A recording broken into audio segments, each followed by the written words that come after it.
a budget.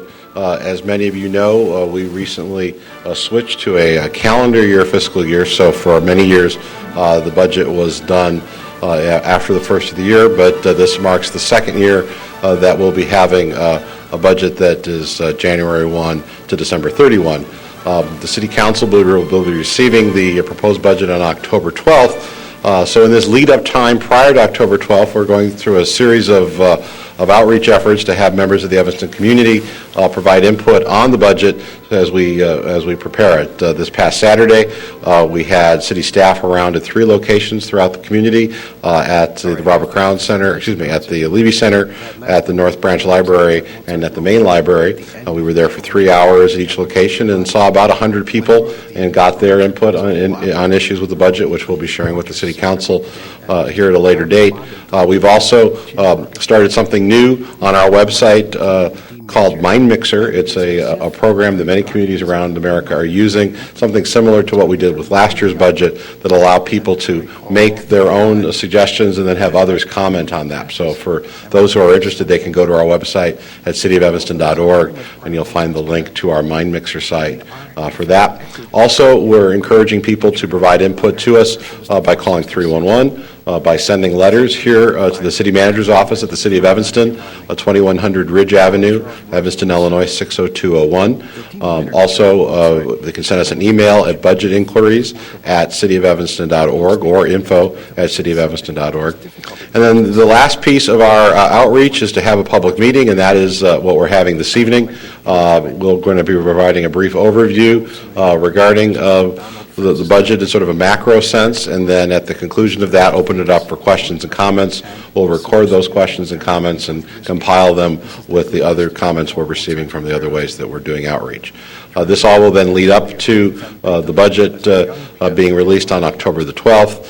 Then there'll be a series of meetings with the City Council on the budget that will take us through the month of November. We hope to have the Council consider adoption of the budget just before Thanksgiving. That will then allow the City Council to set the property tax levy in December, and we'll move forward then with the new budget January 1st, 2013. Unless there's any initial questions, I'd like to introduce Marty Lyons. Marty is the Assistant City Manager and Chief Financial Officer of the City of Evanston, and he will give an overview of our budget and the process we're going through. Marty, good evening. Syncopated figure, breathless, like the low bass of. Thank you. Thank you, Wally. Good evening, everyone. Tonight's session is going to involve several aspects as we go through. Brandon, can I have the is it up here? Going to involve several aspects. We're going to go over just our budget in general. Most folks are concerned a lot about our general fund. We tend to spend a lot of time because that covers police, fire, public works, community development, health, and a variety of activities. And then we'll talk about our other funds, discuss the community engagement process, and then go through the calendar just to make sure that everyone's clear when we'll be doing which steps. And just to reiterate what the city manager pointed out, we have not set a budget as of today's date. We are seeking input from Evanston residents and businesses regarding our budget. So tonight's process is to go through where we're at right now, so that everyone will have a good baseline to understand our current programs and all of our expenses and revenues as they stand presently. As I noted before, the city runs a fund budget, and that's required by law. Our general fund is by far the largest fund, making up about 40% of our total revenues and expenditures. Our enterprise funds handle those kinds of services that we charge a fee for, and that's how they operate: water, sewer, solid waste for refuse and recycling and yard waste collection, and then our parking funds, which operate our 3 parking decks and a variety of surface lots, as well as all of our meters and on-street parking.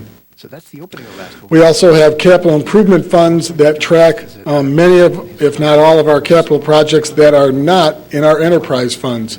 These involve resurfacing projects, rehabilitation to, for instance, the Civic Center, any of our projects that don't involve right-of-way, and then all projects that involve the right-of-way, meaning streets, on the surface. Our underground projects are handled by the water and sewer funds. And then finally, we have special revenue funds. One of our new special revenue funds will be called the Library Fund. So it has a revenue designated to it. Our other special revenue funds include our TIF districts, our Economic Development Fund, all of our housing funds. Those are all funds that have dedicated revenues to perform specific services.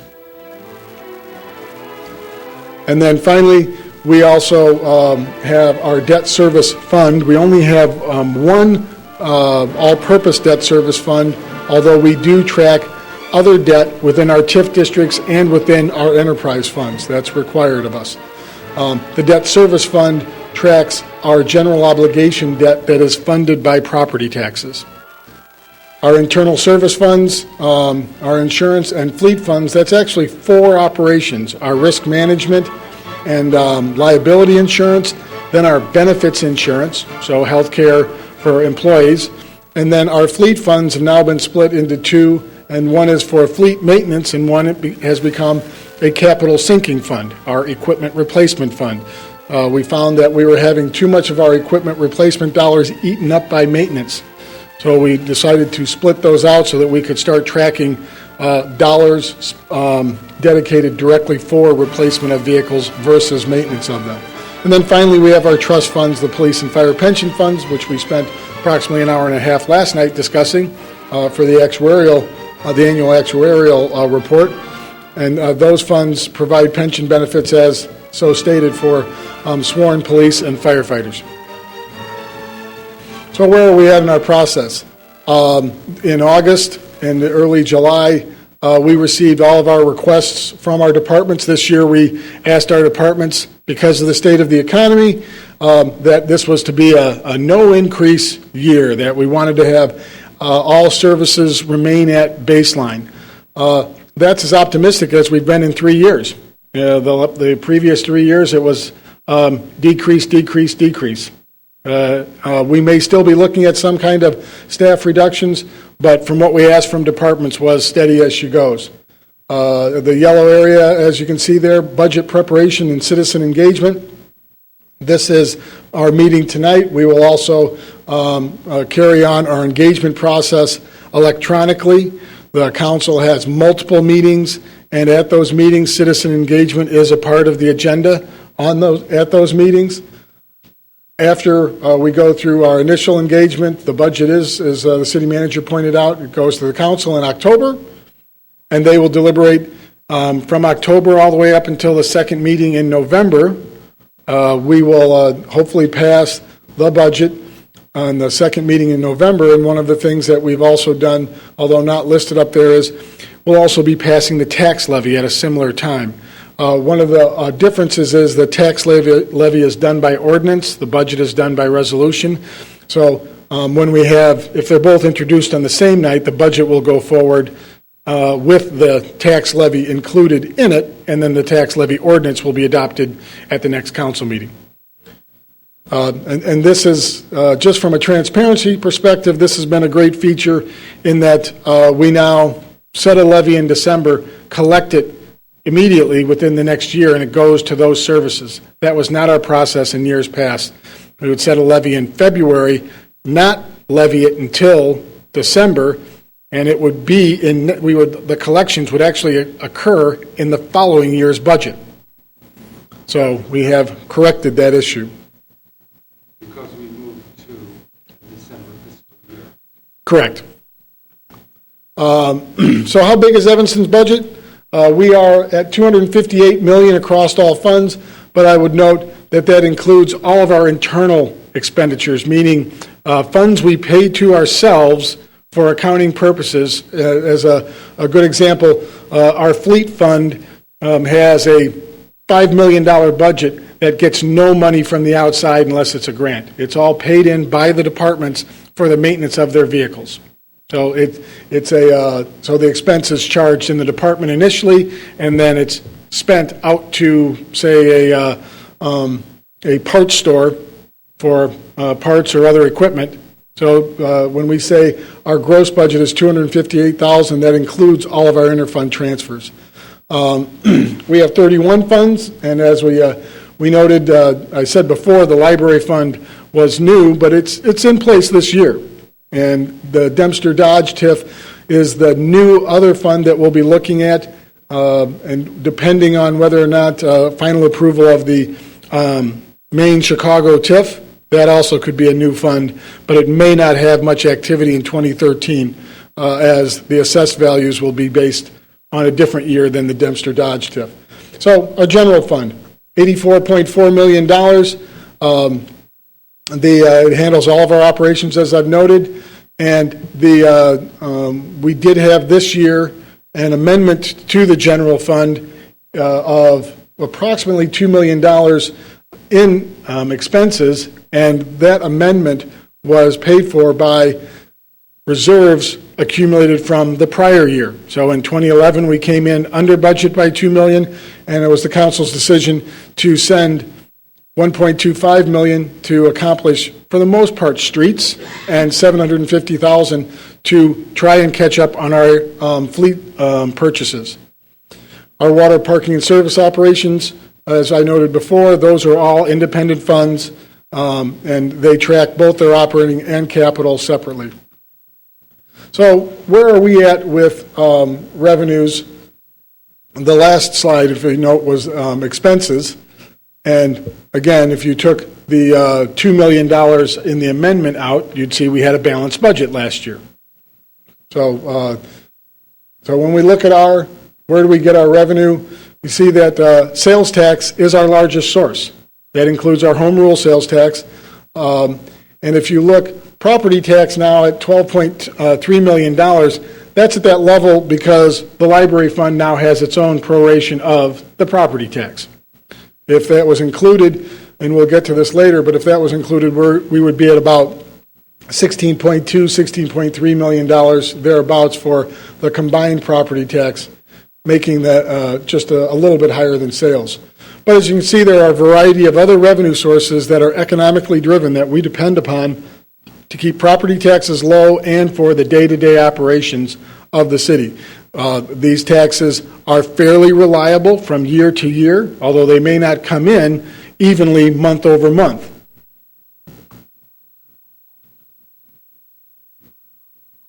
This slide shows the breakdown of the total tax bill to an Evanstonian.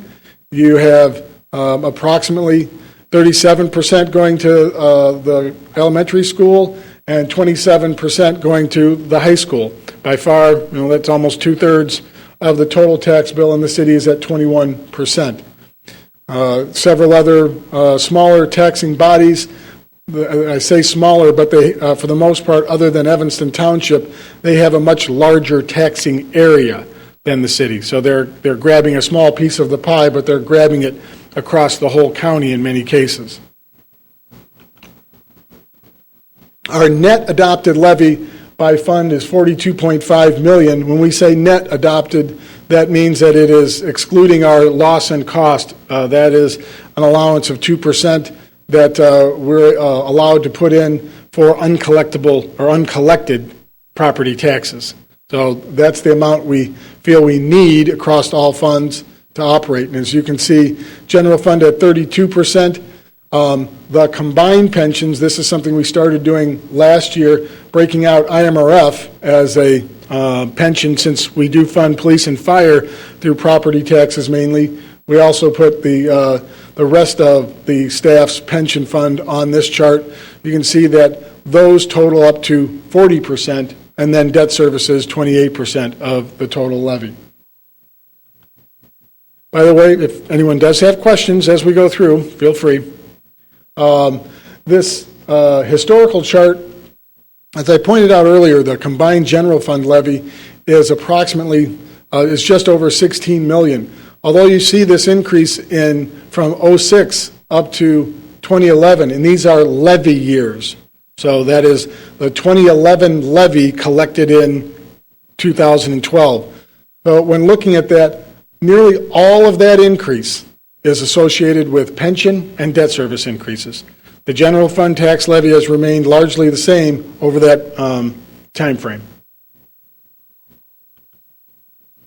Another way of looking at our taxes, again, as I pointed out, there's the net general fund operating levy back in '07, and then what you see in the red, police and fire, and debt service.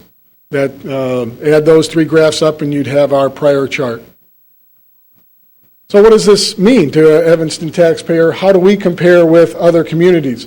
When we compare ourselves to other communities, we must remember that Evanston is more of a full-service community than nearly all of our neighbors. We have a park district and library inside the city's budget. Up until recently, the park and the library were inside the general fund of the city's budget. So we've changed that with the library fund, and we also, many communities may also have fire protection districts. So in order to have a comparable view, we add those districts, their rates, back into the mix. And it can, sometimes you end up with districts with different assessed values, but when we add this back in for a given household, the city of Evanston is right in the pack when it comes to property tax rate.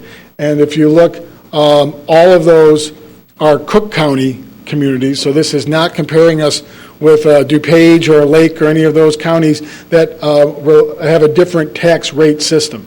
So this is an apples-to-apples comparison.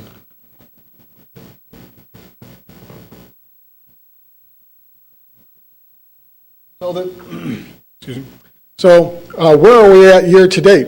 Although we haven't provided the monthly report yet to the City Council, it'll be out shortly. This is a quick snapshot of revenues.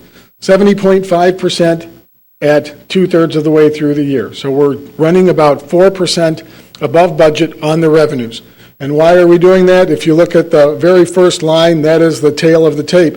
You have 98.4% of our taxes, thanks to our folks at the county. We criticized them 3 years ago when we were really late, and we're happy to say that getting back to the statutory schedule of tax bills has helped our cash flow tremendously. It's been a great benefit to the library fund. We were very much worried about the library fund being in the red starting off, and that was not an issue through the whole year. They have operated in the black throughout 2012. Other items to take a look at, our income tax is running fairly well, but it will do this. It's a cyclical tax. We get a little bit more in after all the payments are made in April, so we will get some of that in advance. One of the surprises is our real estate transfer tax. We raised that revenue up during council budget negotiations by $100,000, and we're still at 80% of it. So that's a positive sign, at least for property transactions. We don't know what the pricing for all houses are, but houses are moving. Looking at any of the other ones, just one other note, the licenses and permits do not include our vehicle sticker, which comes in at the end of the year. So there's a very high likelihood that our license permits and fees will reach their budget of 100% once that revenue comes in. Now you got me confused. I thought we had to pay that at the beginning of the year anyway. So Which one? The vehicle sticker. No, that's always, we send out the stickers in August, and it's due by the beginning of the year. I'm sorry, that's October. So the stickers are due December 15th. We usually do a grace period until the end of the year, but we collect the large majority of that revenue in the last quarter.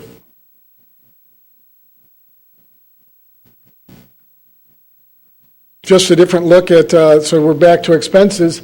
Again, our general fund, that's a service fund. That's not a capital fund. We're providing a service, not making a widget. So personnel costs, 75.5%. And the supplies and services, of course, that's our next highest because that's the equipment used by that 75%. They do need the tools to perform their jobs. And just one point to make sure, insurance and other transfers, that's our risk management insurance. That's not our benefits. That's not health insurance. That's included in personnel costs. So where are we at on expenditures? We were 70% on revenues. We're at 63.6 or 3% below budget on expenditures. This is a very good sign through August 31st because we've gone through almost all of our summer seasonal payroll. We'll still have a little bit of trailing numbers. So the only cyclical cost that we still need to look at would be November, December. Hopefully snow season will not be very much. And we have a good possibility for the general fund to come in under budget on the expense side and at budget on the revenue side, meaning we feel it's in fairly stable condition. If you're looking at the individual accounts, city administration will quite often have that 51% a little bit lower because that is where we have some of our expenses. The contingency for the entire city is in the city administration account. So that quite often goes the whole year unspent. But a very important one for us is that police and fire, which we keep fully staffed throughout the whole year, are running right at budget. So for us, that's an important situation. Yes? What you're saying is basically you're going to be hitting your budget, pretty much your numbers and your expenses. That's what we're projecting. You might believe you have a little surplus or no? There is the potential. Thanks, In Paul. previous years, you were running a deficit, as I recall. You had problems. No, last year we had a $2 million surplus and transferred it to the capital funds, as I noted earlier. Seems like a few years back you were definitely having problems. The year that we had the economic decline, we had almost a $2 million deficit. So if we transfer money in this year, that should reduce our taxes, our rate of taxation if we're taking the money into the next year. I'm sorry, if I understand. If we have a surplus, reserve, that surplus would go into the next year. That's actually, it can be budgeted that way, yes. Right. It doesn't happen automatically. Right. That's a council decision. Well, that's always the case with these. Well, but are the reserves are up again or down again? Because we remember when we were in trouble, the reserve fund you were looking to tap into to are reserves up to where we want them, the 2 months or whatever? The reserves are above the minimum council stated 1 month, 8.3%. We're still at, Lou, are we around 14, 15% or even higher? About 18%. So we're at 2 months. So we've gone up. Well, and part of it is, though, we had a separate reserve that was for compensated absences and for IMRF pensions, and that was put away for the instance of pension costs going up. In last year's budget, we said pension costs are going up, so that reserve is now in with the general fund total reserves. That's how we're at that 18% total, that we're putting all of the reserves in play, feel that the economy of this four-year term, it's raining, so any rainy day fund should be seen as fair game. And the proposed budget may include the continued 1/10 tapping of that reserve as a revenue. The compensated absences and IMRF reserve. And that was something we discussed quite a bit last year because it was seen as a budget balancing item. Short of it is, again, as you pointed out, we do plan on ending the year stable. Anything can happen, but from what we see right now, if the state doesn't do anything to our revenue flow, and if our weather situation holds, we should end up in the black. So other funds, leading it off, the library fund, it's running well. It is running quite similar to the general fund. So it's a much smaller fund at closer to under $5 million in total, but it's running a positive fund balance. And you can always see that on the city's transparency website. We have monthly financial reports that have every single fund, where they're at, up to the most recent month. Our HPRP, so homelessness, and our other housing-related programs are all running according to plan. HPRP will close in FY 2012. A lot of times you'll see the fluctuations in the city's total budget are related to these. NSP2, the Neighborhood Stabilization Fund, this last year was up to $7 million in activity. That'll go away in 2 years. So our total budget may not be $258 million as those kinds of funds come and go. Motor fuel tax, for those of you that do not know, this is a per capita fee that we get from the state. So we're a fairly stable population, and as long as we mirror the total population in the state, that revenue is fairly stable, although it does change with fuel pricing and consumption. We anticipate that to be fairly stable at about 1.4 million, somewhere around there, in total revenues. And this is used exclusively for roadway resurfacing and maintenance. Our staff that's out fixing potholes and performing roadway maintenance activities.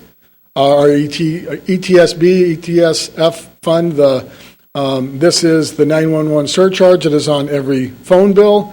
That fund has just completed some major capital work in the police department. If you go into the police department and the 911 center, you would see new computer facilities and new desks, everything installed there.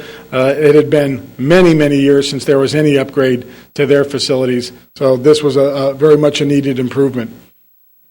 And then Special Service District number 4, it makes the list because that's the Downtown Evanston Fund. That is a special district. They only tax themselves. It's only the commercial properties within the district, and they collect just under $400,000 to reinvest in the downtown.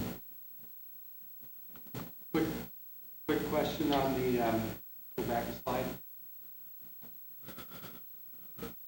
Quick question on the motor fuel tax. To what extent do our revenues for that from the state cover the actual street maintenance work that we do in the city?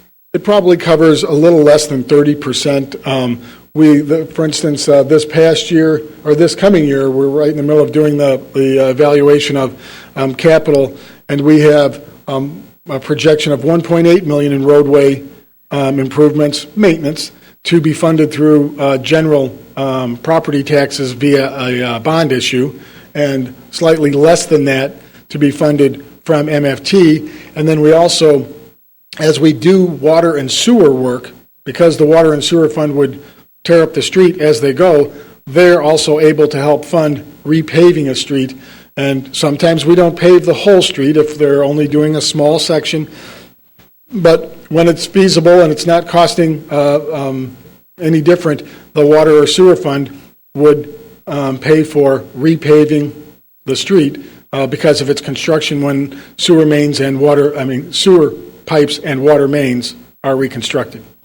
Is there any, can you give a little bit of background on to what extent the state has to maintain its quote-unquote roads versus what Evanston has to maintain? There's that, I know there's issues like... The state then actually uses its own motor fuel tax as well as federal highway money received for U.S. routes, not necessarily the interstates, but when you drive, you have Illinois routes, U.S. routes, interstates. So the state uses its own motor fuel tax. If you, some gas stations will actually have the breakdown. Our motor fuel tax is much smaller than the double-digit per gallon fee that the state charges for roadways. I am not privy to what the Department of Transportation replacement schedule is for their... No, I'm not asking for that, but if Ridge Avenue or Green Bay Road is a state street, then presumably they're responsible they with maintain their share of the Yes. motor fuel tax and everything else. Right, and we do have a Dempster is still state, So we work with them on that. They just did a resurfacing on Dempster into Evanston, all the way through on parts of Skokie. And we have recently, I think in one instance, taken over a state route after they redid it. Said, all right, we will take it over because it was not seen as a major thoroughfare.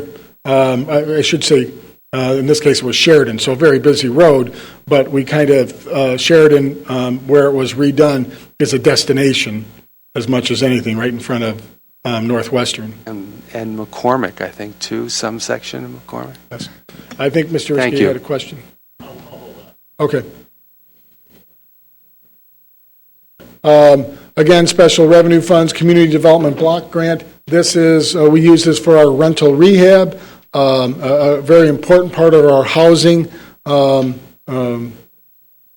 rehabilitation program in the city. It's still at approximately $1.7 million. It went down a little bit last year, but we feel it's going to be stable this year, all indications. The Economic Development Fund receives its revenues from hotel tax and amusement taxes, and that is also remaining stable, and it is dedicated for economic development activities as well as funding a portion of the economic development activities in the general fund. Neighborhood Improvement Fund, that's a very small, that was a developer fund set up that covers two sections of town when developments went in, and the revenues are only eligible to be spent in that neighborhood. The home and affordable housing funds are also, those are low-income housing funds where, and affordable housing funds, for the most part, those are dedicated to loan programs. So those are revolving loan programs, and those, the affordable housing is the city's, and the home fund is a federal program. I commented about the debt service fund. The special service area fund was for a capital project that's almost over with. It overlays special service area number 4 almost. So it's almost done. We will probably quit reporting on it in the near future. And then the next few funds you'll see, the Southwest Tax Increment Fund, Howard Hartree, Washington National, Howard Ridge, and West Evanston, those are our TIF funds. Yes, sir.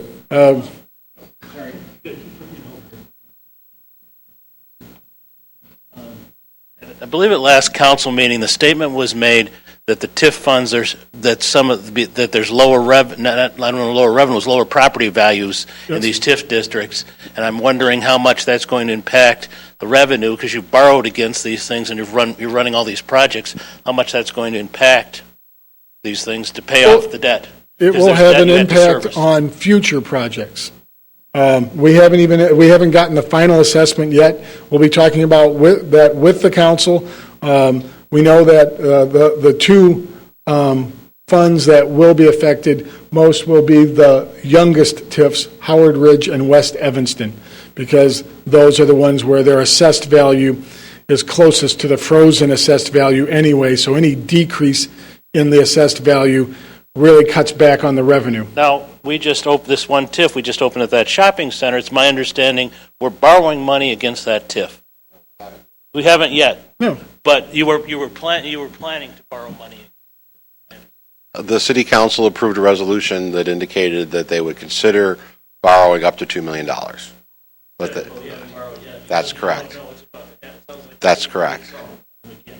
The situation for those two new TIFs is different. They did not, the difference is, for instance, the Dempster Dodge TIF could actually benefit from what the assessor did, because the frozen value will have dropped, and then this next year when we have the new assessed value, the tax increment may actually be larger in one TIF and smaller in another based on when they started.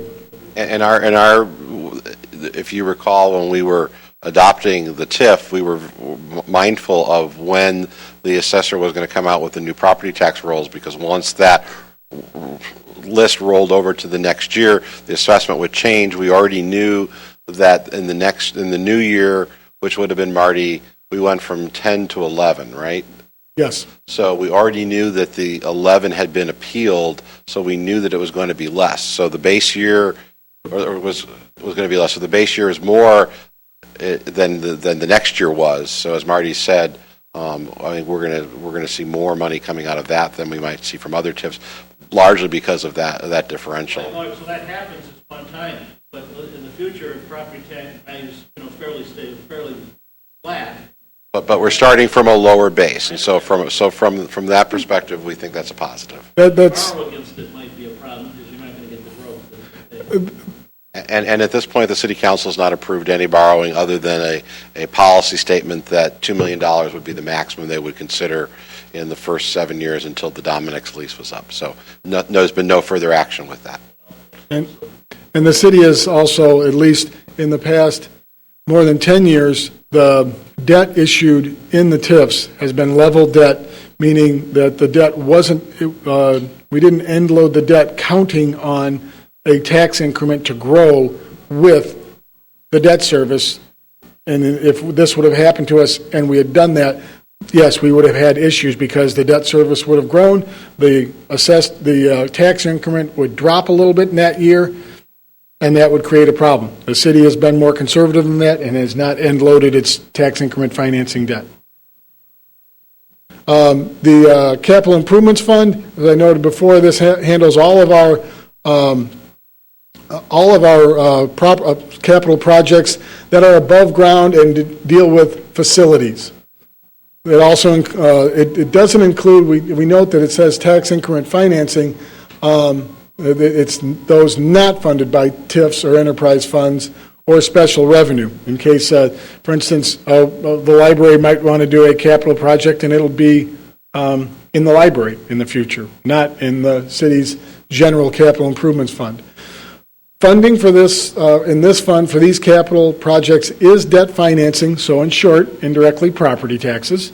And it is also through grants and any other revenues that are available that are quite often on a one-time basis dedicated to the specific project. Our special assessment fund, for those not familiar with this is dedicated primarily to alley paving. This is a pass-through fund. We run the capital project through it. Residents' donations, their contributions in for their half is also put into this fund, and then a bond issue to cover the city's half is put into this fund, and it becomes a part of the tax levy. About this capital improvement fund, it's been one of my issues, of course. I feel walking back and forth. What? Just give me the mic. I felt that there's been an issue here with capital. In a sense, it's one of the goals, capital planning here. That's one of the city council's goals. And I've brought up this point that I don't feel the city has a proper control of its capital. Because basically, when you did your mid-year budget review, I did point out that you had only spent $3 million, and you said, yes, we're committing more and more money to the $40 million. But I feel that we're taking too many projects and carrying them over, it appears, into other years and not spending money. And basically, I don't feel there's enough accountability with staff here to get these things done. So that's just a comment in my thoughts. And Mr. Riskey has raised this on several council meetings, and the beauty of this workshop is we can actually talk about these things. I agree that we have not been as diligent as we can. Obviously, when we did mid-year budget, that was June $30. You look around Evanston, here we are, the middle of September. A fair amount of work has been done between June and now. Are we doing enough to manage through this? No. We have a very aggressive capital program. If you think back in 2009, 2010, we pretty much stopped our capital program because it was kind of all over the place. We were funding projects. No one really knew why they were on the dockets to be funded, so we stopped and we regrouped, and now we're being as aggressive as we can. I think we were making better progress in managing the projects. I think if you think about the street projects even a year ago, 2 years ago, I don't think they were done as professionally as we could have done them. We didn't have regular staff on the street every day. This summer, we've had regular staff, public works staff on the street every day. Are we pumping out enough of it? I would say I agree with you, Mr. Riskey, that we aren't. We need to continue to work on it. I think when you see the capital budget we're proposing for 13, we are trying to make sure that that budget is a doable budget. And Mr. Lyons and I spent a great deal of time working with the operating departments, Public Works, Utilities, Parks, Recreation, and Community Services, I guess would be the big three, making sure that we're all on the same page about the resources they have to actually get the work done. We don't contract out, for example, much of our engineering. We do that because we think we can better use the tax dollars by having internal engineers. The reality, however, is only so many engineers, there's only so much work they can do. So I think we're balancing that. We've had an absence in the city engineer role for the last several months. That position will be. It's been since early spring, so it's been 6, 7, 8 months like that, No, it's not. This is another issue that you sometimes raise. Is the director of public works is Suzette Robinson. She is the director responsible for streets and sanitation, engineering, and fleet. But she is a seasoned, and that's fine. She's a seasoned public works professional who has my 100% support for her professionalism and her ability to get work done. However, having a city engineer in place is a key element to any capital program. We are hope to have an appointment of a city engineer the first part of October, and we'll be able to move forward there. So a long answer to a short question, but again, one of the advantages of this forum, I think, is to flesh out some issues that perhaps we don't always have an opportunity in the setting of the council. Yes, sir. And just one other additional, we do have, without the city engineer, we still have PEs on staff that also then supervise other degreed individuals and then who supervise engineering techs. So we do have a good complement of professional engineers on staff that review these projects. If we didn't have that, we wouldn't be able to work directly with IDOT the way we do. Many communities have to use a go-between. They have to hire the engineering firm just so IDOT will talk to them because you need to have that level of communication because IDOT has their own engineers. Two questions related to one another tangentially. The first is, as many mortgage people who have mortgages know, interest rates are still trending down or really going down, hitting record lows. And I'm wondering if the city is able to take advantage of the general lowering of interest rates in terms of our debt service. That's the first part. And then the second part is I've also become aware of a bit of a scandal in terms of municipal debt and bid rigging, et cetera, with some of the banks and the underwriters, and I was wondering if the city was affected at all by any of that. All right, long question. So first, are we taking advantage of the lower rates? That's a 2 yes response in that we do refinance all of our bonds as soon as they are callable. When we do a 20-year bond issue, at the 10th or 11th year, the remaining bonds may be called, and usually those are the bonds that are at 4% and higher. So we call them back, reissue them at 1 to 2% because now they're only 10-year bonds. And this last year we did that. The savings was about 8% of the remaining interest costs, and that was on just $3 million in bonds. We also do take advantage of it to the extent that not our property tax supported bonds, but we are looking at, for instance, not just bonds, but IEPA loans with the state, where they're only charging, we've had rates below 1% from the state, 1.25%. The state's getting a little bit more savvy. We're up to 2.5%. That's still lower than our AAA rated general obligation bond. So we are taking advantage of those rates, especially in the water fund, which has virtually no debt at the present time, either revenue, no revenue debt, although it does pay some of the portion of the general obligation bonds.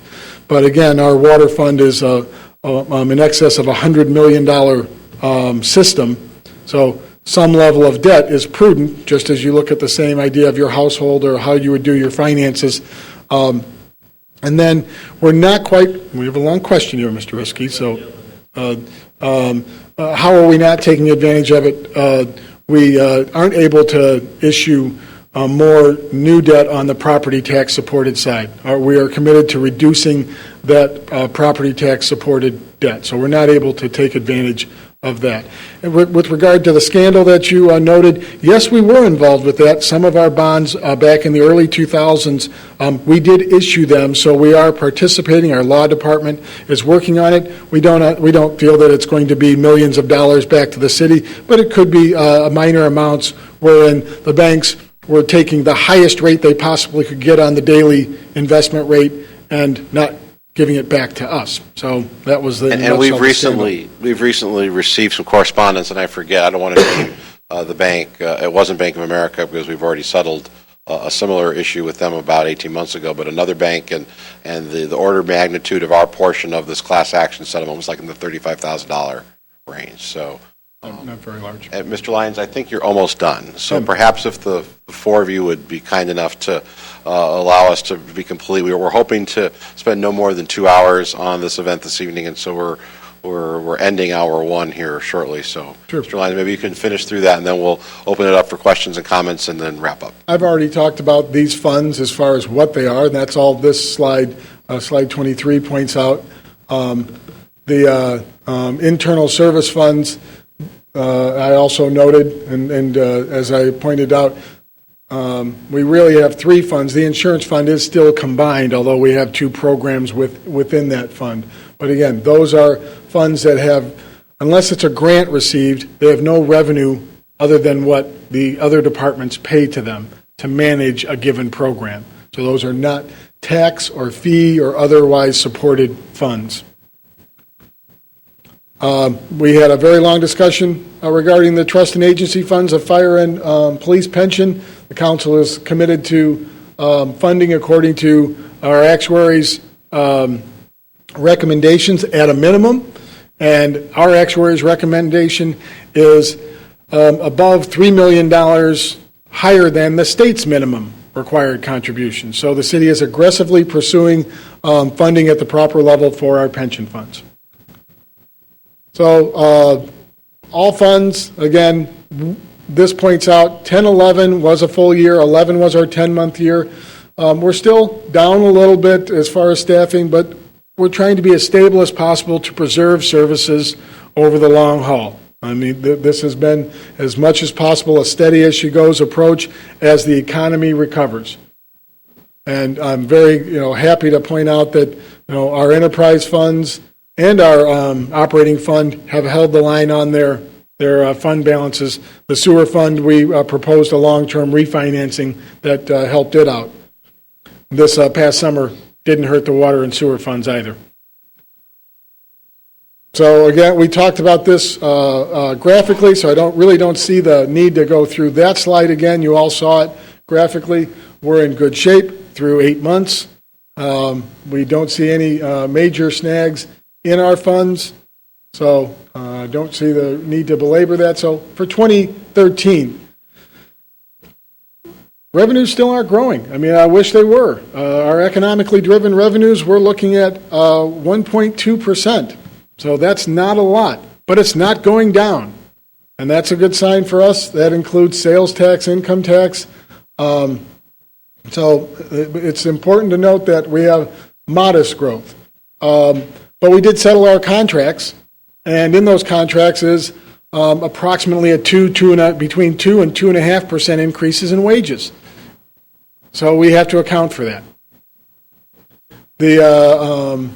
As I noted before, the non-personnel expenses, we are holding the line on that. There are a couple of special programs that we're looking at, but we'll try to fund those through decreases elsewhere. But the word for all departments is no increases in your non-personnel costs.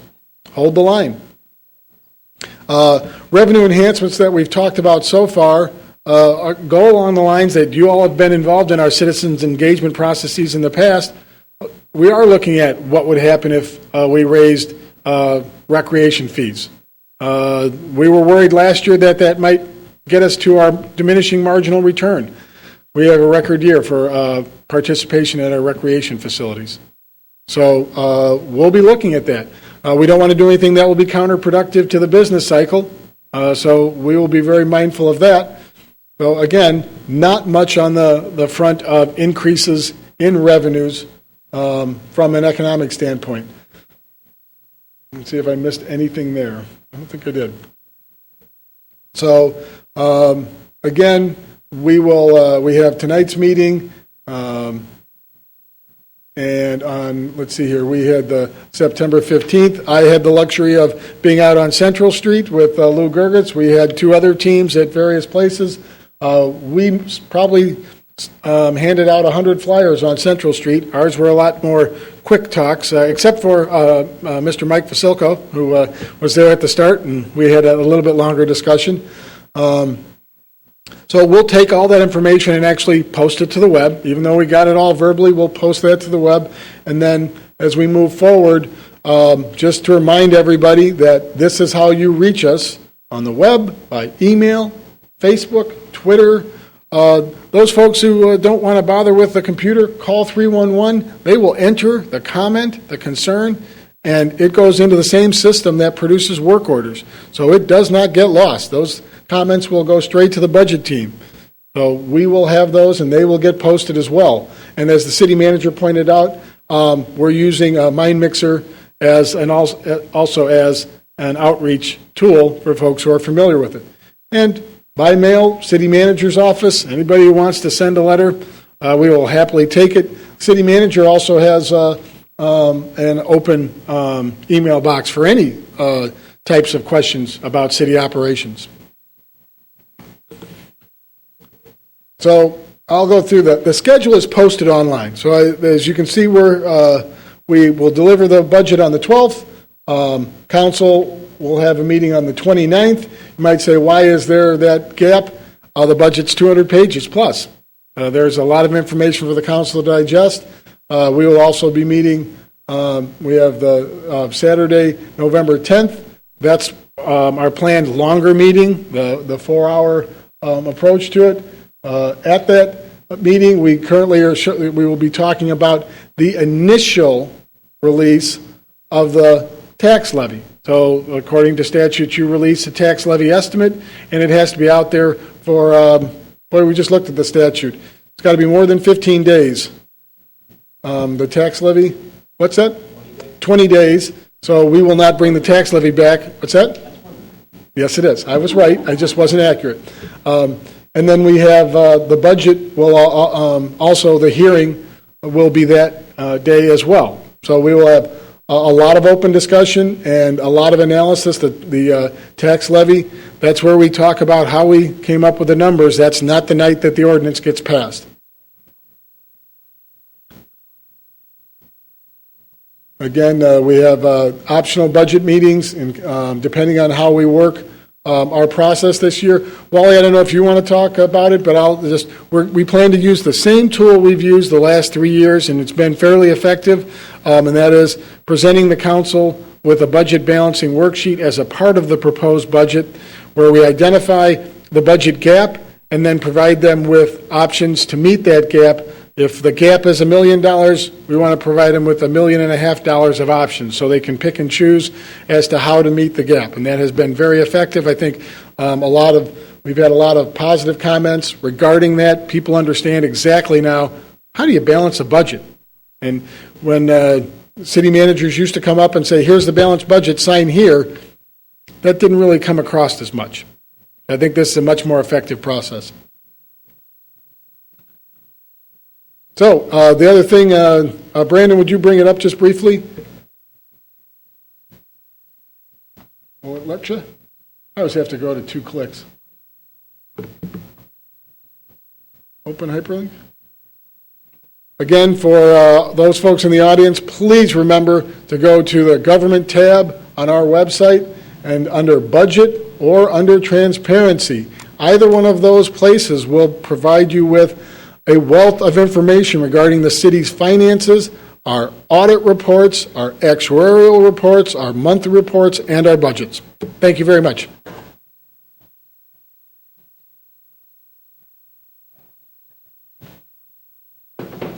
Thank you, Mr. Lyons. Thanks to the budget team for their hard work on that presentation. Lou Gertis, our Finance Division Manager, Brandon Dieter, our Senior Management Analyst, Ashley Porta, who's our Management Analyst in Administrative Services, Amanda Geddes. I always forget your name. I don't know why that is. Amanda Geddes, who is works with us in Human Resources on OSHA issues, and Agata, how was your last name? Strigan, who is doing a little bit of a intern program with us this year on the budget. So that's the team. Hi, Amanda. All right, with that, we'd be happy to hear from you, answer questions, comments, concerns. You're all regular attendees, and we would just ask for you to be mindful of the hour and the time and all of that. So we can just have you change roles, Mr. Lyons, and Who's got it? Mike had his hand up first. I'll be brief. Two questions. One, is there a way to measure, since I guess it's been about a year since Steve has been helping us, right? Steve Griffin with economic development. And is there a way to measure all of the efforts that have been put forth? Because there's been a lot of effort from all the councilmen, members, all of the Steve's staff, of course. When do you think we'll start to see some real revenue gains from the investments that we've Sure. put forth? Well, there's probably two answers to that question. One, we really need to add to this roadshow, and that's the whole issue of performance measures. We've been talking with the council during the course of this year about performance measures for all the departments, including our Community and Economic Development Department, to be able to track the non-dollar, non-revenue generated statistics about jobs created, businesses opened, businesses closed, and I think we have a set of those metrics. We talked to the council, Marty, 5 months ago, mid-spring, late spring, about this last, and they were not satisfied with what they saw. They sent us back to do some more work. We've done that now, and we're going to introduce that as part of the budget process. From a dollars and cents standpoint, I think that from my perspective, the number one indicator is that revenues are no longer falling, and that they have stabilized, and I think we're looking at a 1-2% increase across the board with that. The businesses that we're bringing here, I think, are providing some modest amount of additional economic activity. The one business that, when it opens, will provide a spike, and that is Trader Joe's. We anticipate the dollar amounts of additional sales tax, additional liquor tax revenue to the city, and this is a net number from any losses there might be in other parts of the community, at about $500,000. So in this budget, I don't know that we have settled on a Trader Joe's tax number yet, $200,000. So at this point, with a month to go or 3 weeks to go, we're looking at an add between sales tax and liquor tax, which would be the primary two, of $200,000. Now, sort of a halo effect with this on the council's agenda Monday night is a consideration of a liquor board recommendation to allow Whole Foods to sell hard liquor. And they will be, I think it's for both, I'm looking at people who don't know. I think it's for both locations, not just the one in South Evanston. So that will join what's a relatively small handful of Whole Foods in the United States that sell spirits. And we anticipate there to be some bump with that. So when you look at a strictly dollars and cents impact on our budget, I think that's going to be the very first. I mean, a lot of the other things we're doing, we're creating jobs, we're helping businesses locate here. Those are all good things. I think that will be the biggest piece. Probably the only other that comes to mind right now is our work with Northwestern University on increasing athletic ticket sales. I mean, we have seen a fairly $100,000 plus growth in the athletic tax revenues over the last couple of years. So I don't know if that's so much economic development. I mean, other parts of the city work on that, and obviously the university is doing a lot with it too. But those have been the big increases. Again, stabilization, I think, is the key word for this budget, that we're not going down anymore. Our colleague communities, not all of them can say that. And I think economic development, Steve will be here 2 years in December. So time is really flying with that. And the council had a good discussion last night about the economic development goal. I think we're continuing to refine where we spend our money, how we invest our money in economic development, in addition to the shoe leather. You've all heard my love speech about, I think love is really one of the biggest things we can provide businesses, have them know that they're wanted and want to be here. You also all know that the Chamber of Commerce is having their big mashup event this evening, and it was great to talk with two businesses in particular who are here and expanding largely because of love. One is Few Spirits. They are, for those at home may not know, a whiskey and gin distiller that has just exploded on the market, and they are for sale in most of the United States now. They are Paul Helko, the proprietor, was telling me that the Japanese market, that he's got distributors in Japan, trying to best bids for the deals so that they can carry his gin, and that's made here in Evanston. The second is another beverage company, Selixer. It is an energy drink company started by some Pepsi-Cola refugees, people who left Pepsi to kind of make their own way.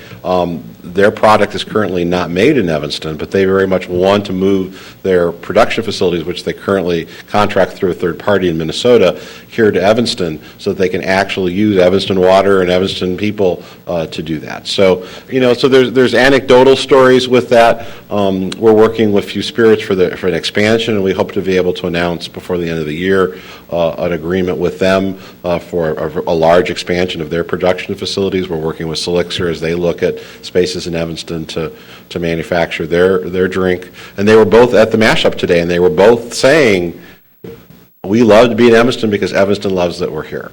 And love, this is a debatable statement, but love doesn't cost as much money as sales tax rebates, buying parking lots, all those things. So if we can have the economic engine of Evanston grow with all of these factors, I think that's going to be a good thing. And I think over time, the council has told us they want to see measurable results. So not only the dollars and cents, but the jobs created, businesses opening and closing.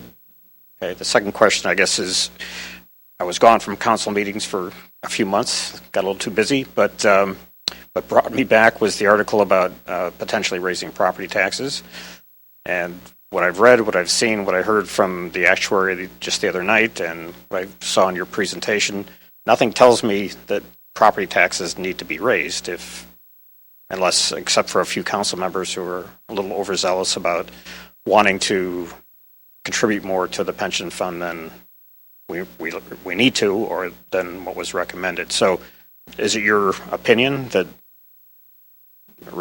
I guess, leaving the council out of it for the moment, that it's really not necessary to raise property taxes this coming year?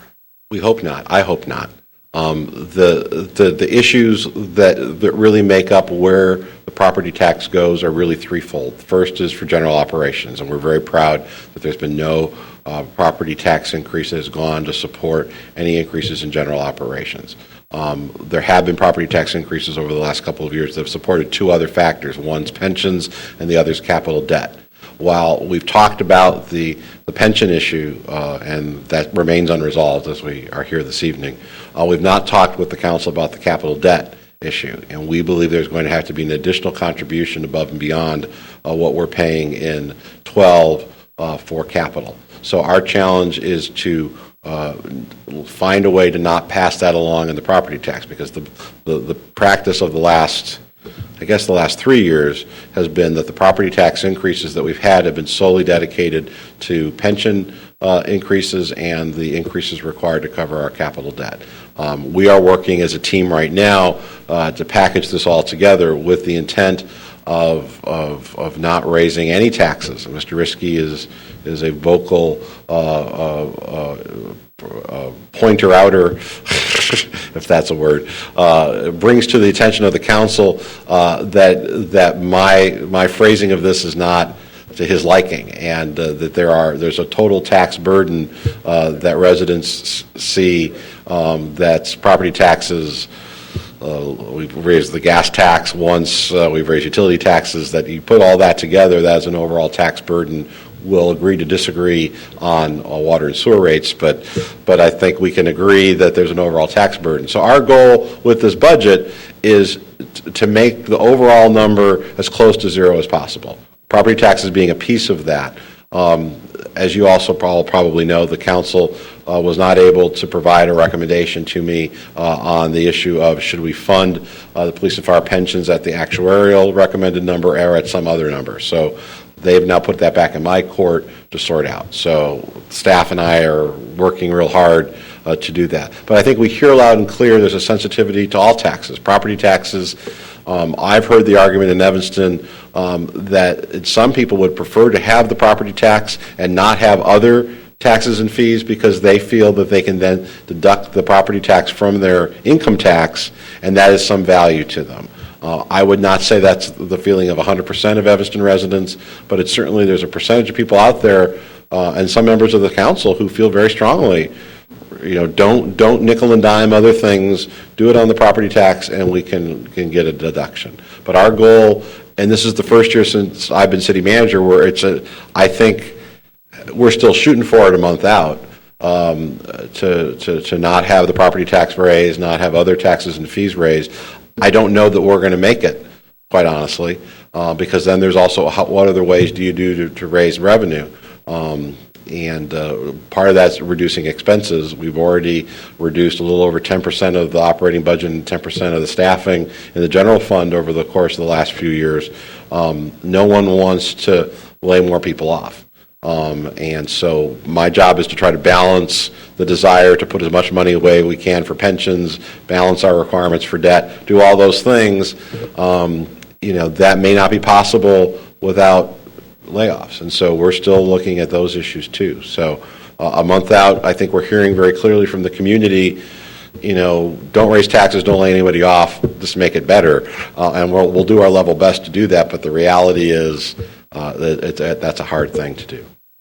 Other questions, comments? Marty?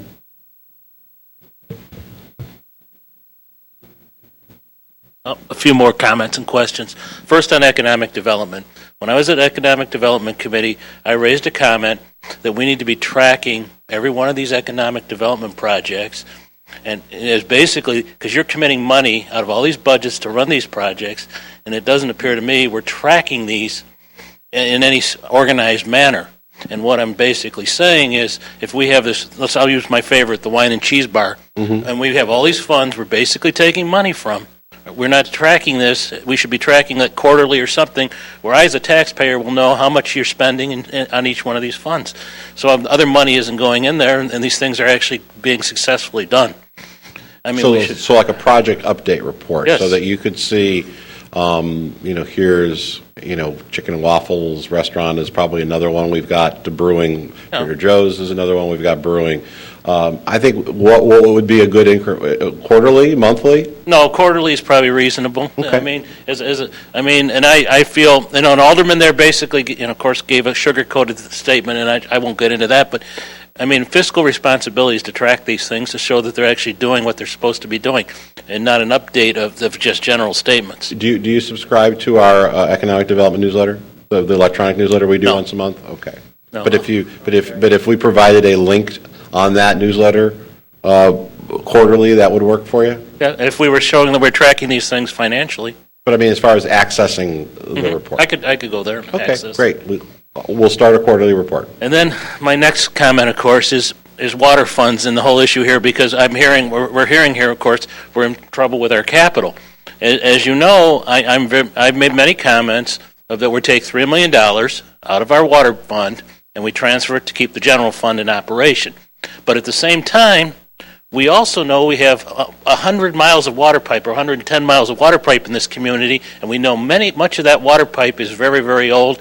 We know you're basically replacing water pipe on Central Street right now as an emergency. And it would appear to me we're not spending enough money to fix what's under the streets, and at some point you might have a disaster if everything breaks in the middle of the winter. And you've got 3 or 4 breaks in town, and where's the money going to come from to deal with all this? And we've been putting it off because it's underground. Nobody's looking at it. At the same time, we're taking money out. We're not doing the projects.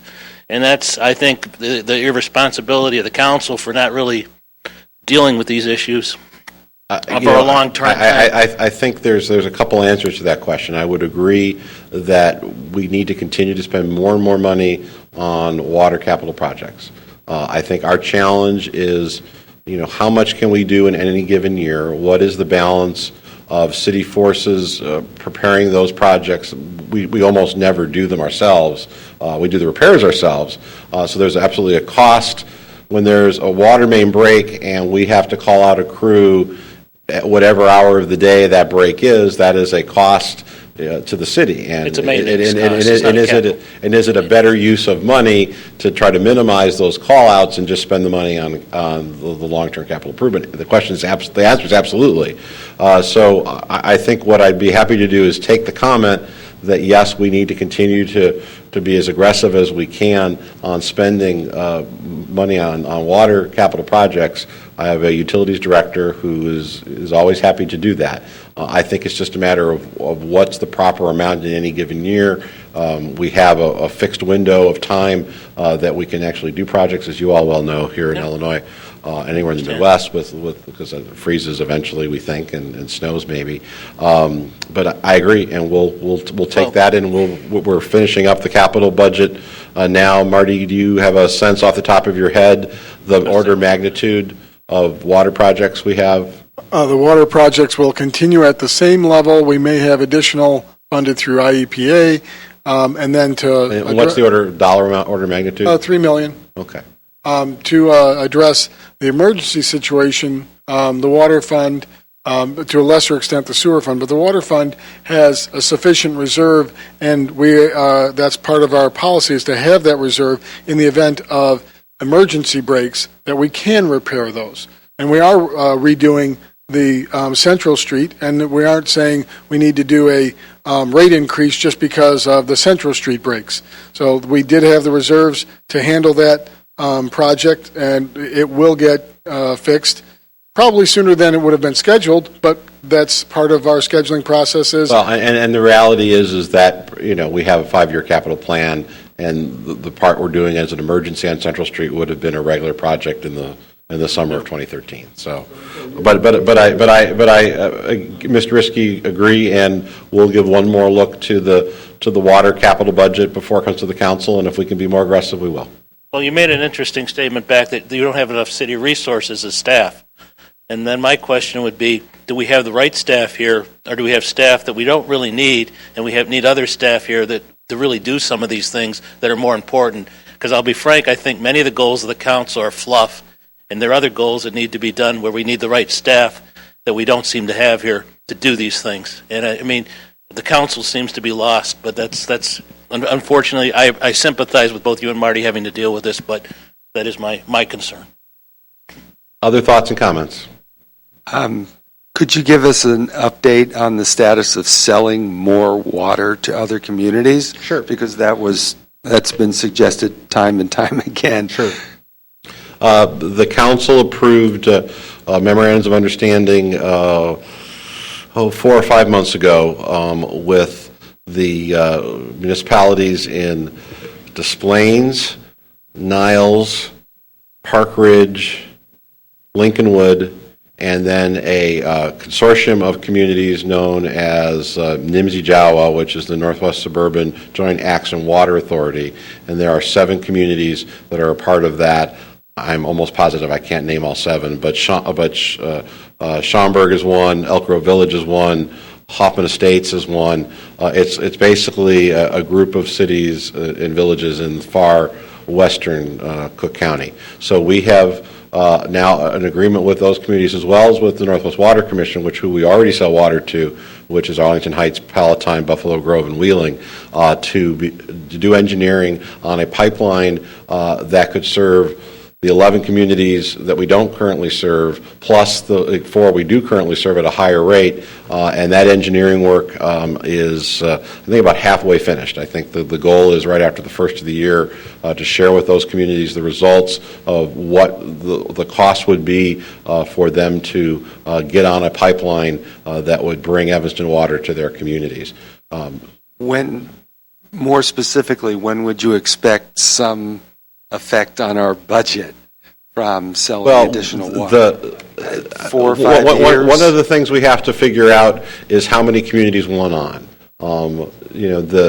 For example, the village of Lincolnwood will likely not be able to take advantage of this pipeline. And then once we can make sure that we're certain of that, which will be the first part of next year, we should be able to move very quickly to add the village of Lincolnwood to that. So we would be able to see dollars, in the several $100,000 to, approaching $1 million a year of additional revenue, net revenue to the city just from Lincolnwood.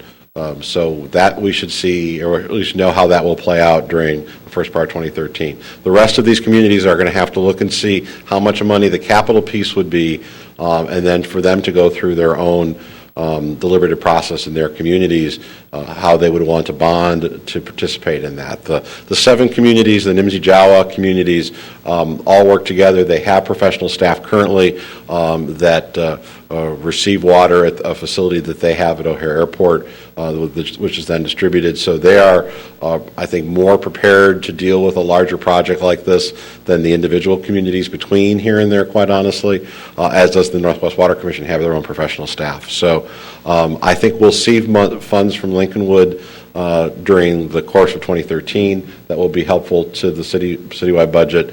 The rest of these, I think, we'll know by the end of 2013 the order of magnitude of what the project would look like, and then we're still probably 5-6 years before water is flowing and everything, because then the detailed engineering, permitting, the actual construction. Most of the communities we're talking to have contracts with the City of Chicago. All the communities we're talking to have contracts with the City of Chicago. They all have varying dates that they expire. They all have varying times that they've been in place. Some communities have contracts from 1910, 1915, which were 3 pages long then and are renewed every 5 or 10 years with a 1-page renewal. So we're going to have to work with those communities in the City of Chicago to sort through what obligations those communities have. Do they have any flexibility prior to those agreements ending? Some of them have maximums and minimums. Some of them say nothing about that. So there's a mixed bag with that. Dave Stonebeck, our utilities director, is spending a lot of his time working through that. But a year ago, we were no place. We had no relationships with these other communities. We had no relationship with the Nimsi-Jawa. So we've worked really hard to build a framework and a groundwork to have these discussions that never existed. And they never had to exist because Chicago's water was reasonably priced, the infrastructure was there, and there was no imperative in any of these communities to think about building a pipeline that would cost hundreds of millions of dollars, but now there is, and now they're actively at the table. So what I got from the first part of your comment is that maybe in 2014 we might see some revenues from Lincolnwood. Oh, I think we may see it before the end of 2013. We're not budgeting for any of them now. You're saying you're hooked up to Lincolnwood already. We are not hooked up to Lincolnwood, but the ability to hook up to Lincolnwood is the easiest from an engineering perspective than any of the communities we're talking to. Fair and so enough. The question will be, will they be part of this larger pipeline? If they will, are they willing to wait until that happens? Would they want to spend what would probably be in the whole scheme of the world a modest amount of capital dollars to put in a connection now that even with a larger pipeline they could still have for redundancy purposes? We haven't gotten that far with them. I think by the end of the calendar year, December, January, we should have the engineering information. So Lincolnwood is the community that can act, is in a position to act most quickly with that. The others, it will take some additional time. The piece with the Northwest Water Commission, we have a long-term agreement with them. They're anxious also to find additional customers for them to sell to, the group of 4. They have some capacity within our existing agreement. They are looking at opportunities perhaps to go beyond that. If that's the case, then that opens up the opportunity to renegotiate the existing contract with the Northwest Water Commission. If we're able to do that, that could conceivably happen as early as sometime in 2013. I think that's more likely to hit the budget in 2014. So that if we say to them, great, we will sell you more water because you all now want to hit the Barringtons, because Buffalo Grove is located in such a respect that there are other communities around Buffalo Grove that they could serve. There are communities in the far western part of Lake County that now have access to Lake Michigan water through an adjudication process, but they don't have a pipe. So there's interest among some of those far western Lake County communities to perhaps get the Northwest Water Commission water, those communities being due south of them in the four in Cook County, for communities directly north of them in Lake County. So there's opportunities there too. But all this is going to rest, I think, on this engineering report, which again is about halfway done and will be finished in December, January. Fair. Making the water plant bigger for this? Well, we won't have to have new construction. We're kind of getting into the deep weeds here of water policy in Evanston. But since you came out tonight, we'll spend a few more minutes if you don't mind. We believe that we can serve the needs of all the communities we're talking to by changing out the filtration processes that we existing have. Basically, taking the footprint that those processes currently exist with, putting in different technology in that same footprint, which will allow for greater volume of work there. Northwestern, as you're probably aware, has recently announced their intentions to do some capital projects right adjacent to our water plant. So there may be some opportunities for additional storage capacity by maybe swapping some land with Northwestern over the next probably 5 years. So those discussions are in the very, very, very preliminary stages because I think they see some opportunity because they're spending a lot of time and money looking at the very north part of their campus, not only for the athletic facilities that they just announced last weekend, but also I think for some student housing issues along Lincoln across from the water plant as well. So all those things will come together, but the context is really important. That we had no relationships with any of these communities other than the 4 communities of the Northwest Water Commission and the Village of Skokie. They really didn't want to talk to us. I mean, Marty was part of some of those meetings. We went hat in hand, really starting, 2.5 years ago, talking with village managers in these communities, and they've said, well, lovely to see you. Hope all's well in Evanston, but we have no interest in the water. Rahm Emanuel gets elected mayor, announces significant water rate increases, and all of a sudden they're calling us back saying, gosh, I remember you came by a year ago.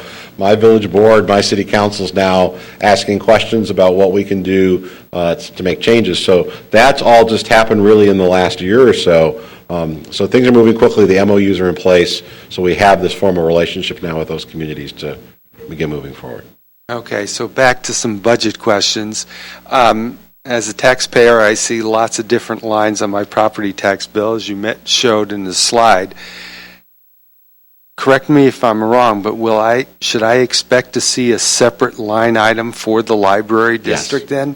And when The library's not a district, it's just the municipal library, okay. The library fund. Which tax bill will I actually see that? One's in 2013, starting the one in 2013. Starting in 2013. For the 2012 tax year. And it should be then, as you may be aware, the county uses a format where they take 55% of a previous year, and that's how they levy. So there literally wouldn't be an official library levy from the previous year, so we need to work through that with the county. I've been through this before when we've added lines to tax bills. So it can be done, and we just need to work with the county on the subject because we do want the library listed separately. Okay. So for a different line item, I know that we've had discussions about dissolving the township, and that's another line item. Can you comment on the progress with hopefully changing that operation? Sure, and it's 2 lines. The general assistance has 1 line, and then the township operations, which are mostly the assessor, are another line. The voters of Evanston last spring, in an advisory referendum, voted to advise the council that they should pursue the dissolution of Evanston Township. We believe at this point the next step with that would be to have the Illinois General Assembly pass a law that would either be specific to Evanston to provide a path to do that or change Illinois state law for all townships. Right now, we believe in our reading of the law that, and the accepted reading of the law of the township officials of Illinois, that in order for the township to be dissolved, a vote of all the electors of Cook County would be required to do that. That's not happened in anybody's memory, and the township officials of Illinois are not anxious to be assisting the city of Evanston, the township of Evanston, to make this any easier. So there was a bill in the General Assembly the beginning of this year, sponsored by Senator Schoenberg, to make those changes. That bill died without even being assigned to committee, if I recall.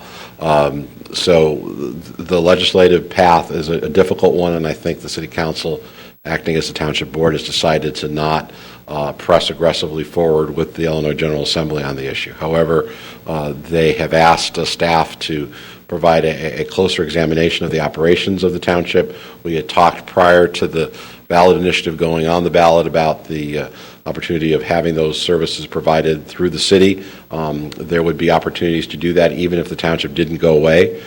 So the Township Board has asked us to retain a firm to do an assessment of the services and to provide recommendations. That RFP is out on the street right now. I think is due back in the next few weeks. And we'll likely come back to the council sitting as the Township Board probably right after the budget, so probably the first part of December, with some recommendations there. It's open-ended. Something like this, I would imagine we will receive cost estimates everywhere from $30,000 to $100,000. And so we're going to have to sort through those proposals when they come in. Many of the firms that would be good to do this are not located in Illinois, so then there's the question of what kind of ramp up would they have to do. Probably on the one hand a good thing to get an objective view, a challenging thing because Illinois townships are unique unto themselves, and having a third party from outside the state come in, that could cost us money just to get them up to speed. So we're going to have to see what we get. We've had responses of questions and things from some of the firms, so there's an interest out there. But that's the next step that the council's directed. We're also working with the township staff on other cost-saving measures with technology, with some storage issues. The lease of the facility on Dodge is up next fall, the fall of 2013. Both the township assessor and the township supervisor have indicated their intention that when that lease is up, that they would likely come back to the Civic Center. So we continue to talk with them, at least in the very initial stages, about their space requirements if that were to come to pass. But no decision has been made. But I think they've said at public meetings that it would not be their intention to renew that lease, but to look to relocate back to the Civic Center. And on a different line item, can you comment on health care costs or the benefit to employees and what that's been doing for, or what it's projected to be for next year? Well, and I'll have Marty come up and give you the specifics of the dollar amounts, but we entered into a joint powers agreement with several other communities in Northwest Illinois for that. So we've seen some of our costs go down because we are no longer buying those health care benefits as a single entity. We now buy them as part of a consortium. So that has helped a little bit. What are we anticipating 2013 health costs going up? For 2013, we're looking at approximately, it was 8% for the PPO, or a little bit under, and 6% for our HMO, and we're split about 60-40 on the enrollment. That's our first time we've been above 5% in a long time. We also did just negotiate changes to our benefit plan that will reduce that increase because at least fire has so far accepted higher deductibles, higher co-pays, and we convinced them to go on a percentage basis of the premium. So from now on, as premiums go up, so will employees' contributions instead of them being a flat dollar amount. One other thing we did this year is an audit of all of our employees and asked them to provide proof of their spouse's independence who were listed on the plan, and unfortunately discovered, what was the high number? 25. At the end of the day, 25 individuals that were listed on plans that were not supposed to be there, so that we've been paying insurance costs for. Over 26 years old?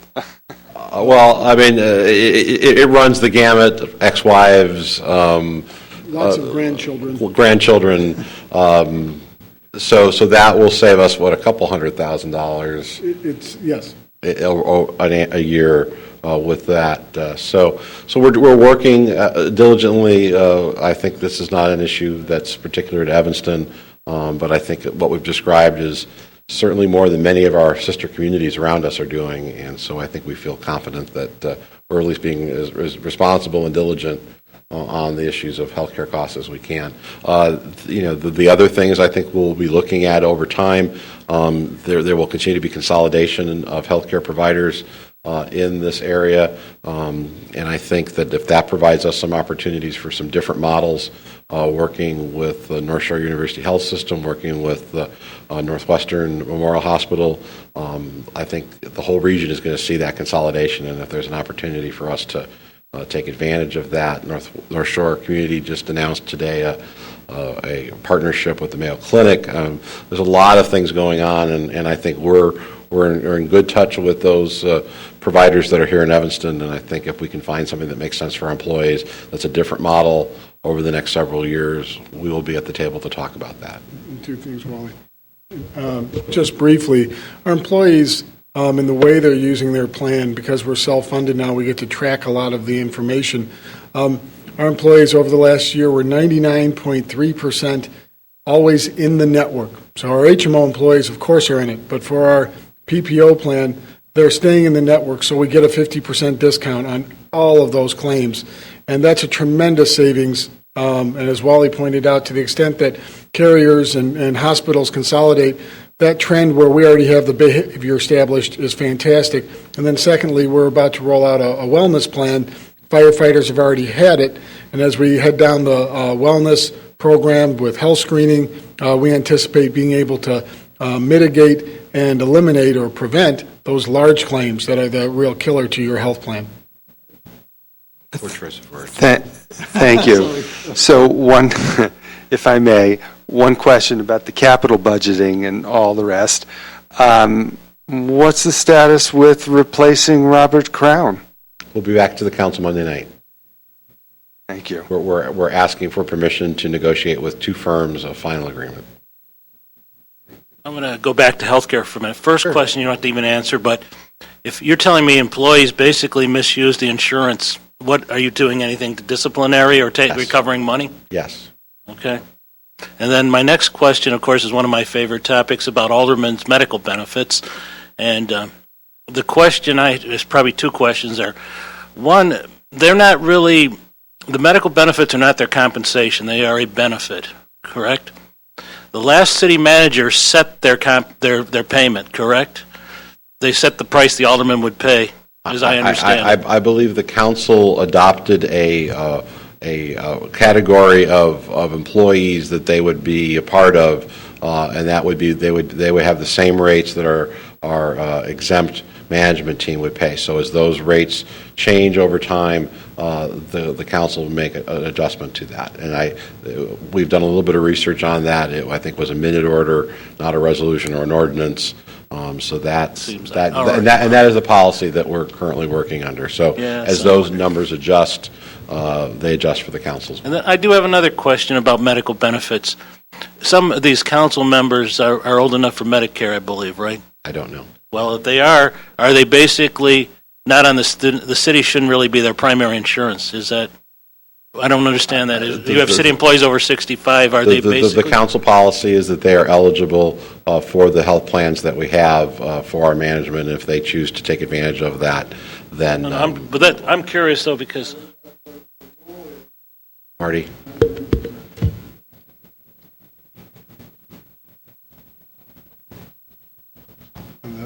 The rule that most employers follow is you have once you get to Medicare age, you apply for Medicare B, and then you receive a reduced rate, and that's what the city does. You don't force someone, but in our case, for instance, our retirees, that when they get to that age, the differential is huge. So anyone who would say, I'm not going to apply for Medicare B and have the city's plan as a backstop is just throwing away money. So we have a lot of our retirees, those that are over age 67, are on Medicare B. They pay a reduced rate because they pay 100% of the premium, and Medicare is primary, as you noted. For active employees, different set of rules. They can remain on the city's plan. They can also go to Medicare, but that's not something that we force. Other questions? Oh, then we're losing money. All right. Other questions? One last thing, and then I'll ask again. And I think you mentioned it, is this whole issue really of getting the correct tax rate to everybody, because we do understand the general fund's one piece of the property tax, the money you're paying to these pensions, the money you're paying to the capital, and I think it's very important that this number be given to the taxpayers, and we don't sit up here when we do this budget with the aldermen and do this thing. Well, this is a 0.5% we're doing on this. This is a 3, and go through this whole thing. We need to know the full number so everybody in the community understands what is the tax rate. Because I think it was misled last year. It was very misleading what we did. So I mean, I am going to keep harping on it, as you know, until we have it correct. Other questions or comments? Well, then, I appreciate those members of the public that came out. Again, Marty had given you a rundown of next steps. If there are people in the community watching this that would like to provide additional input, if they go to our website at cityoфevanston.org, you'll find multiple ways to reach out to us. We very much want to hear from the community. Thank you all here at the council chambers for coming out this evening. Again, thanks to the city staff for your good work this evening, and have a good evening.